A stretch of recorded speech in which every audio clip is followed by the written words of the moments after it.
नमस्कार. नवीशा किचनमध्ये आपलं स्वागत आहे. तुम्हा सर्वांना गुढीपाडव्याच्या हार्दिक शुभेच्छा. गुढीपाडवा स्पेशल आपण परफेक्ट फुगलेल्या पुऱ्या कशा बनवायच्या ही रेसिपी करत आहोत. ही रेसिपी खूप सोपी आहे. बिगिनियरसुद्धा इझिली बनवू शकतील. चला तर रेसिपीला सुरुवात करूया. तर 1 वाटी मी गव्हाचं पीठ घेतलेलं आहे. 1 वाटी गव्हाचं पीठ आहे तर 1 चमचा आपण बेसन पीठ टाकतो. बेसन पिठामुळं आपल्या पुऱ्या सॉफ्ट राहतात आणि कलर पण खूप छान येतो बेसन पिठाला आणि टेस्टी पण होतात. त्यामुळे 1 चमचा बेसन पीठ टाकलं आहे. 2 चमचे बारीक रवा टाकतो आहे. बारीक रव्यामुळं तेल जास्त ओढून घेत नाही आपले पुऱ्या आणि शेवटपर्यंत क्रंची राहतात. त्यामुळं 2 चमचे बारीक रवा टाकले. आता 1 छोटा चमचा आपण पिठी साखर टाकतो आहे. पिठी साखरमुळं आपल्या पुऱ्यांना कलर पण खूप छान येतो आणि टेस्टी होतात. त्यामुळं 1 चमचा छोटा 1 चमचा पिठी साखर टाकतो आहे.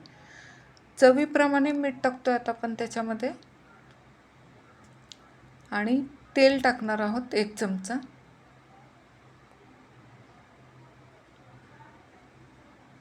गरम वगैरे केलेलं नाही, साधंच तेल आहे. आता हे सर्व मिक्स करून घ्यायचं आणि थोडं थोडं पाणी टाकून घट्ट असं मळून घ्यायचं. पुरीचं पीठ नेहमी घट्टच असावं, नाहीतर मग पुऱ्या खूप छान अशा फुलतात.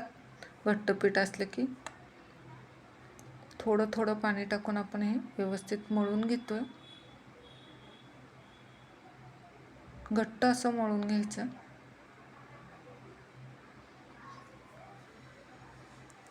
हे बघा असं पीठ हवं आहे घट्टसं. अजून थोडंसं तेल टाकते. आपलं जे कणिक तिंबले ते व्यवस्थित घोळून घ्यायचं त्या तेलामध्ये.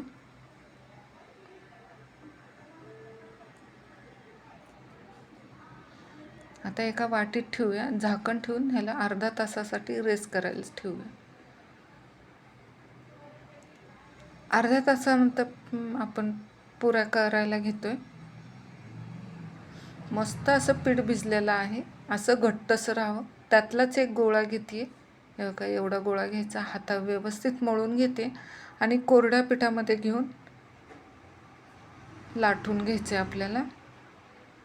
आता लाटताना पण जास्त पातळ लाटायचं नाही जास्त जाड लाटायचं नाही आहे. मध्यम लाटायचं म्हणजे पुऱ्या आपल्या टम्म अशा फुगतात. हे बघा लाटून झालेले आहे. जास्त जाड पण नाही जास्त पातळ पण नाही. तर सेम आकाराच्या पुऱ्या येण्यासाठी एक डब्याचं झाकण घेतले. झाकणाने आपण टॅप करणार आहोत पुऱ्या. तेल पण एका साईडला गरम करायला ठेवलेलं आहे. एकसारख्या पुऱ्या झालेल्या आहेत आणि एका साईडच्या झाल्यात. जास्त जाड पण नाही जास्त पातळ पण नाही. हे बघा तुम्हाला दाखवते मी. अशा पुऱ्या हव्यात. तेल पण छानसं गरम झालं. आता तळून घेतो आपण. तळताना गॅसची फ्लेम स्लो ठेवायची. स्लो गॅसवरच आपण तळून घ्यायचे आहेत.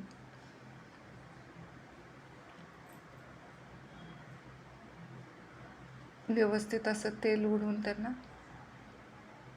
पलटी करून घेते. मस्त अशी फुगलेली आहे.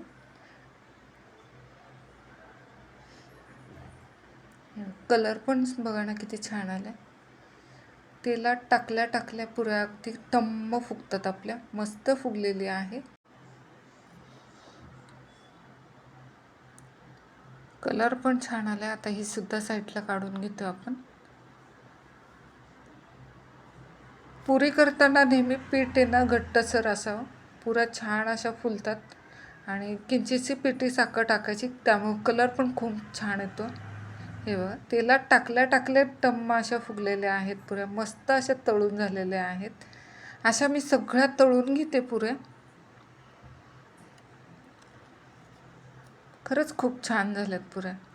तयार झालेल्या आहेत आपले टम्म फुगलेल्या पुऱ्या. 1 तास 1 ते 1.5 तासाच्या वर झाले तरीसुद्धा मस्त अशा फुगलेल्या पुऱ्या आहेत.